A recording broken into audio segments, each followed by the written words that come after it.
नमस्कार दर्शकबिन हार्दिक स्वागत छ यहाँहरू सम्पूर्णलाई सपना अनलाइन टिभीमा निकै नै महत्त्वपूर्ण रिपोर्टका साथ उपस्थित भइसकेका छौं। हाम्रो मेहनतको लागि एउटा सानो लाइक र च्यानललाई सब्स्क्राइब गरी साथै छेउमा रहेको बेल आइकनलाई दबाई अलमा क्लिक गरेर साथ दिन नबिर्सनु होला। आउनु सब समाचारतर्फ लागौं। सर्लाहीमा कांग्रेस अधिवेशन हवाई फायर, आज झडप निर्वाचन अधिकृत सहित 5 जना घाइते भएका छन्। सर्लाही जिल्लामा नेपाली कांग्रेसको ओडा अधिवेशन क्रममा आज पनि विवाद भएको छ। गोली चलेको एक दिन नबित्दै पुनः ओडा अध्यक्षकै क्रममा भएको विवादले अग्ररूप लिएपछि झडप भएको हो। सो झडपमा परि मतदान अधिकृत सहित 5 जना घाइते भएका छन्। सर्लाहीको निर्वाचन क्षेत्र 4 स्थित बलरा नगरपालिका ओडा नम्बर 8 ओडा अधिवेशन गराउन पुगेका मतदान अधिकृत उमेश चन्द्र झामाथि आक्रमण भएपछि प्रहरीसँग झडप भएको थियो। सो झडपको क्रममा 5 जना घाइते भएको सर्लाहीका प्रमुख जिल्ला अधिकारी बाबुराम खतिवडाले जानकारी दिए। ओडा अधिवेशनकै क्रममा मतदान अधिकृत झामाथि हातपात हुन थालेपछि प्रहरी बचाउनका लागि प्रयास गर्ने क्रममा प्रहरीसँग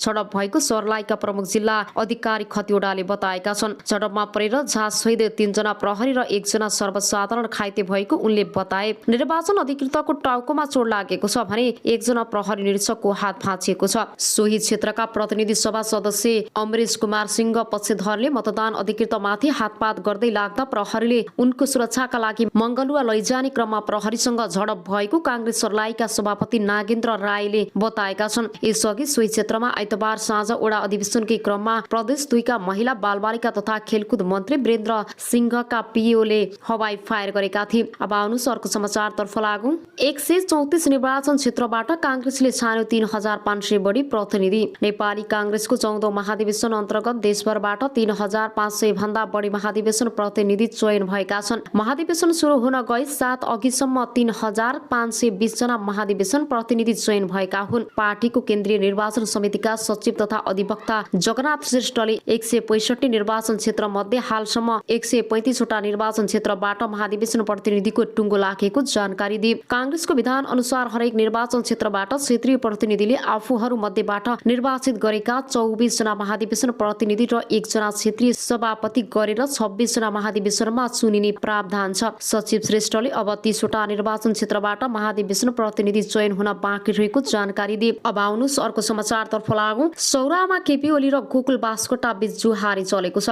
नारायणी नदी किनारमा 10औं हजार महाधिवेशनको उद्घाटन कार्यक्रम सकिएकै दिन शुक्रबार साथी अभिर सौराहामा नेकपा एमालेको केन्द्रीय कमिटिको बैठक बस्यो। आधा रातमा अध्यक्ष केपी शर्मा ओलीले पदाधिकारीहरूको संख्या थप्ने गरी विधान संशोधन गर्ने प्रस्ताव बैठकमा राखेपछि हलबाट गोकुल बास्कोटाले अध्यक्षको प्रस्तावमाथि प्रश्न उठाए। फेरबदल आएर अहिले विधान संशोधन गर्नु पर्यो। केन्द्रीय सदस्य बास्कोटाले अध्यक्ष ओलीलाई प्रश्न गरे, यी पदहरू थप्नु पर्यो, कारण के हो? मान्छेको अनुहार हेर्दै पद थपेर कसरी असन्तुष्टिको समाधान हुन्छ? बास्कोटाको प्रश्नको जवाफमा ओलीले बैठकमा भने, कमरेड गोकुल बास्कोटालाई बताउनु पर्ने भो। गोकुल बास्कोटाले सुन्ने गरी भन्छु, परिस्थितिमा काफी फेरबदल आयो। नारायणीको किनारमा त्यत्रो मान्छे उपस्थित भए। पुलिसले भनेको 7 लाख, केही मिडियाका मान्छेहरूले मलाई सुनाए 8 लाख स्थानीयको अनुमान छ। 10 लाख। यत्रो उत्साह आएपछि परिस्थितिमा फेरबदल आएन। ओलीको जवाबमा बास्कोटाको चित्त बुझाएन। उनले फेरि उभिएर सोधे, यी पद थपेपछि हामीले के बुझ्ने? अब सहमति भयो है त? फेरि ओलीले भने, गोकुल बास्कोटालाई चित्त बुझेन जस्तो छ।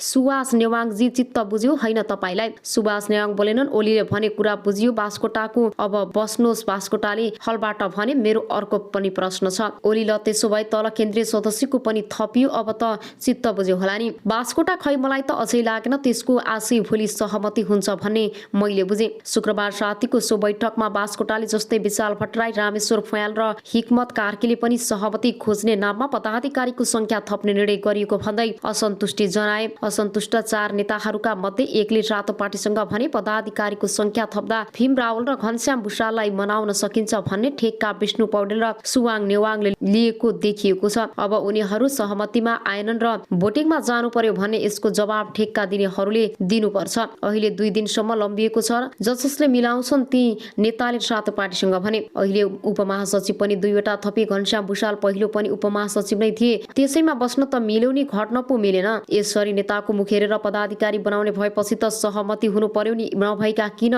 पदहरू थप्ने? केपी ओलीकै निकटमा रहेका ती नेताले रातो पार्टीसँग भने हामीले सहमतिकै विरोध गरेका हैनौं, तर कसैलाई सन्तुष्ट पार्ने नाममा विधान नै संशोधन गरेर पद सिर्जना गर्नुभन्दा जबज अनुसार प्रतिस्पर्धामा जाँदा हुन्थ्यो भन्ने हाम्रो मत हो। अब पद थप्दा पनि सहमति जुटेन र चुनावमा जानु पर्यो भने यसको जिम्मेवारी विष्णु पौडेल र सुवाङ नेवाङ लगायतले लिनै पर्छ। तर पदाधिकारीको संख्या थप्ने निर्णयको भीम रावल समेतले विरोध नगरेको भन्दै ती नेताले रावल प्रति पनि असन्तुष्टि पोखे। उनले भने पदाधिकारी थप्ने निर्णयको रावलले विरोध गर्नुपर्ने थियो तर गरेनन्। मेरा लागि पद थप्नै पर्ने भने उनले भनिदिएको भए पनि कति मजा हुन्थ्यो। अब आउनु अर्को समाचारतर्फ लागौं। प्रचण्डका छोरा प्रकाशको नाममा दुबईको बैंकमा 21 अर्ब छ भन्ने प्रचार रहेको छ। नेपाल कम्युनिस्ट पार्टी नेकपाका अध्यक्ष पुष्पकमल दाहाल प्रचण्डको स्वकीय सचिवालयले प्रचण्डको दुबई भ्रमणबारे भ्रम फैलाएको भन्दै आपत्ति जनाएको छ। प्रचण्डका प्रमुख स्वकीय सचिव जोगबहादुर महरा प्रतापले प्रेस विज्ञप्ति निकालेर षड्यन्त्रपूर्ण र झुटो प्रचार गर्ने तत्त्वहरूलाई कारबाही गर्न सरकारसँग माग गरेका छन्। विज्ञप्तिमा उनले प्रचण्डका दिवंगत छोरा प्रकाश दाहालको नाममा दुबईमा 21 अर्ब रुपियाँ रहेको र त्यसको व्यवस्थापन गर्न प्रचण्ड परिवार दुबई गएको भनेर प्रचार गरेको उल्लेख गरेका छन्। दिवंगत कमरेड प्रकाश दाहालको नाममा दुबईको बैंकमा 21 अर्ब रुपियाँ रहेको र त्यसको व्यवस्थापन गर्न अध्यक्ष प्रचण्ड दुबई गएको भन्ने कुराको प्रचार हाम्रो सचिवालय घोर भत्सना र खण्डन गर्दछ, विज्ञप्तिमा लेखिएको छ। महराले स्वर्गीय दाहालको विदेशका कुनै पनि बैंकमा खाता र पैसा नरहेको बताउँदै भनेका छन्, हामी दिवंगत प्रकाशको नाममा विदेशका कुनै पनि बैंकमा खाता र पैसा रहेको प्रमाणित गर्न चुनौती दिन्छौं। अब आउनु अर्को समाचारतर्फ लागौं। माओवादी केन्द्र र अध्यक्ष प्रचण्ड दुबई अवैध भएको छ। प्रचण्ड नेतृत्वको नेकपा माओवादी केन्द्र र अध्यक्ष दुबई नियम र संगतले नमिलेकाले अवैध रहेको नेकपा नेता तथा पूर्व मन्त्री प्रभु शाहले बताएका छन्। रौतहटको मौलापुर नगरपालिकाको बजेट अधिवेशन उद्घाटन गर्दै नेता शाहले हेटौँडा अधिवेशनपछि कुनै अधिवेशन नभएको र हेटौँडामा अधिवेशन भएको पार्टीको नाम नेकपा माओवादी केन्द्र नै भएको स्पष्ट पार्दै निर्वाचन आयोगमा दर्ता नै नभएको पार्टीसित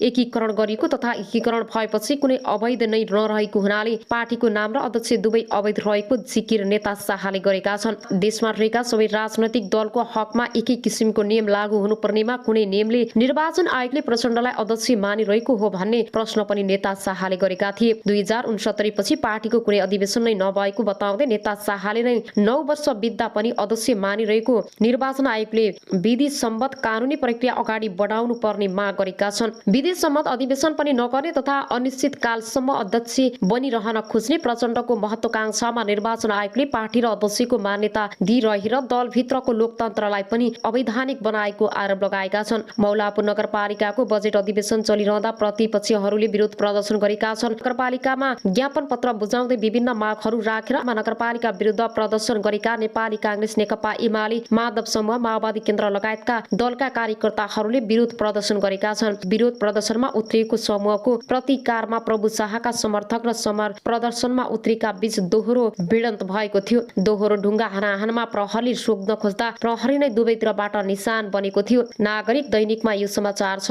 अब आउनु अर्को समाचारतर्फ लागौं। जनवरी 14 सम्म संकटकाल घोषणा हुने। मोदी नेपालमा हिन्दू राष्ट्र र राजतन्त्र पुनर्स्थापना गराउन लागि परेका छन्, जोगिन्द्र शर्माले भनेका छन्। भारतीय कम्युनिस्ट मार्क्सवादी पार्टीका नेता जोगिन्द्र शर्माले भारतको नरेन्द्र मोदी सरकारले नेपाललाई हिन्दू राष्ट्र र राजतन्त्रलाई पुनर्स्थापना गराउन लागि परेका छन्। नेकपा एमालेका बन्द शस्त्रलाई सम्बोधन गर्दै शर्माले सन् 2024 सम्ममा मोदी सरकारले भारतलाई पनि हिन्दू राष्ट्र बनाउन खोजेको बताएका छन्। भारतले नरेन्द्र मोदी सरकारले नेपाल राजतन्त्र र हिन्दू राष्ट्र पुनर्स्थापना गराउन लागि परेको छ। शर्माले भने फाँसीवाद आरआरएसको धर्मनिरपेक्ष र प्रजातन्त्रका लागि खतरनाकको रूपमा रहेको छ। सन् 2024 सम्म भारतलाई पनि हिन्दू राष्ट्र बनाउने लक्ष्य लिएको छ। उनले मोदी नेतृत्वको सरकारले भारतमा मात्रै नभएर दक्षिण एसियाबाट कम्युनिस्ट आन्दोलन समाप्त पार्ने कोसिसमा रहेको भन्दै त्यसतर्फ सचेत गराएका छन्। उनले मोदीको तानाशाही सरकारलाई किसान आन्दोलनको बारेमा बुझ्नुपर्ने बताएका छन्। बंगलादेश कम्युनिस्ट पार्टीका नेता अब्दुल्ला अल काफीले पनि कार्यक्रमलाई सम्बोधन गरेका थिए। अब आउनु अर्को समाचारतर्फ लागौं।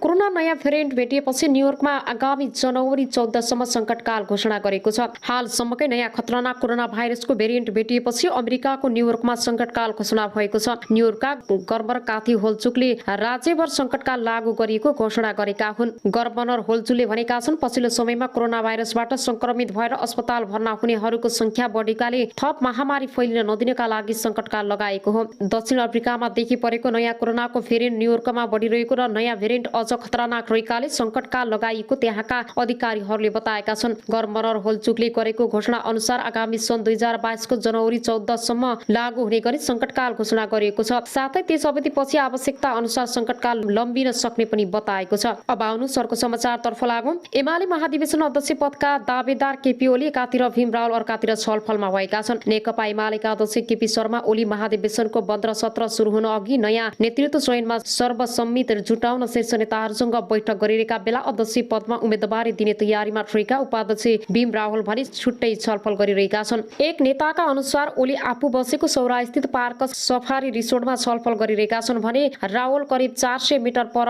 आफू बसेकै होटलमा आफू निकट नेताहरूसँग बैठक गरिरहेका हुन्। अब आउनु सरको समाचारतर्फ लागौं। ओली समूहमै मिलेन कुरा, 4 नेताले अडान नछाडेपछि नेतृत्व टुङ्गो गर्नको समस्या। नेकपा एमालेको नयाँ नेतृत्व चयनका लागि अध्यक्ष केपी शर्मा ओली नेतृत्वको समूहमै विवाद देखिएको छ। शुक्रबार राति 4 पदाधिकारी र करिब 75 जना केन्द्रीय सदस्य थप्ने निर्णय केन्द्रीय कमिटीबाट गर्ने पनि एमालेको नयाँ नेतृत्व छान्ने प्रक्रिया जटिल बनेको हो। केन्द्रीय कमिटीले सर्वसम्मति नै नेतृत्व छान्ने सन्देश महाधिवेशन प्रतिनिधिहरूमा पुर्याए पनि अध्यक्ष ओली निकट 4 नेताले अडान नछाड्दा समस्या भएको हो। पटक पटक छलफल गर्दा पनि नेताहरू ईश्वर पोखरेल, विष्णु पौडेल, सुभाष नेवाङ र शङ्कर पोखरेल अडानबाट पछि नहटेका हुन्। एमाले अध्यक्ष ओलीलाई उपाध्यक्ष भीम रावले चुनौती दिएका छन्। अर्कातिर वरिष्ठ उपाध्यक्ष वर्तमान महासचिव ईश्वर पोखरेलले चुनौती दिएका छन्। ओलीसँगको छलफलमा पोखरेल र नेवाङ दुवै वरिष्ठ उपाध्यक्ष छाडेर अन्य पदमा सम्झौता गर्न तयार नभएको स्रोतले बताएको छ। त्यस्तै महासचिव पदका लागि लुम्बिनीका 2 नेता बीच ठूलै टसल देखिएको छ। महासचिवका दावेदार शङ्कर पोखरेल र विष्णु पौडेल दुवै ओलीका विश्वास पात्र हुन्। तर ओली सौरा ओर्लिएदेखि पार्क सफारी रिसोर्टमा सहमतिका लागि भइरहेका छलफलमा दुवै नेताले पनि महासचिवबाट पछि नहट्ने अडान लिएका हुन्। आफ्नै समूहका नेताहरू सहमतिका लागि तयार नभएपछि प्रक्रिया अघि बढाउन अहिले अध्यक्ष ओली 7 स्टार होटल स्थित